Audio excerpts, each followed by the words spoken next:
Doctor হাতুড়ি সিং মাসে ৩৫ লাখ টাকা নিস। তুই বেটা একটা কলঙ্কিত মানুষ। ডক্টর হাতুড়ি সিং এর জন্য বাংলাদেশ ক্রিকেট দলটা ধ্বংস হয়ে গিয়েছে। বাংলাদেশে নতুন পাইপলাইন সৃষ্টি হয় নাই এবং খেলোয়াড়দের যেসব স্কিল ঘাটতি, স্কিল প্রবলেম, সেগুলো ঠিকঠাক হয় নাই। টিম কম্বিনেশন ঠিকঠাক করে মেলাতে পারে না।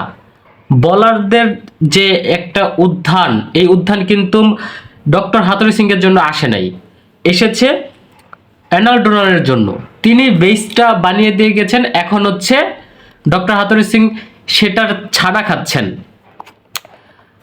হাতুড়ি সিং যে পরিমাণের কুকর্ম করেছে বাংলাদেশ ক্রিকেটটা নিয়ে, এই রকম কুকর্ম বাংলাদেশে আর কেউ করে নাই, নট ইভেন পাপন। বাংলাদেশের যেই একটা ফাউন্ডেশন আছে, একটা বেস আসছিল, সেটাকে নষ্ট করেছে।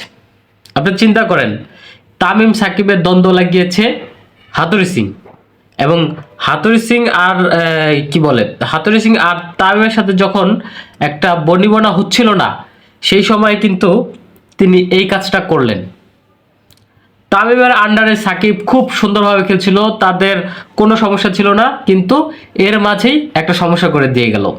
এবং যেসব উদ্ভট প্ল্যানিং তিনি সাজিয়েছিলেন, সেগুলো খুবই হাস্যকর। এবং আমার মনে হয় কি, হাতুড়ি সিং যে আমরা পাড়া মহল্লায় রাস্তায় গালি ক্রিকেট খেলি না, সেই সময় আমরা যেসব ইনস্ট্যান্ট প্ল্যানিং করে খেলি, সেই রকম ইন্টারন্যাশনাল দল নিয়ে প্ল্যানিং করে তিনি হচ্ছে খেলিয়েছেন। যেমন ধরেন, বাম হাত left hand right hand combination করে তিনি হচ্ছে ব্যাটিংয়ে নামাতেন।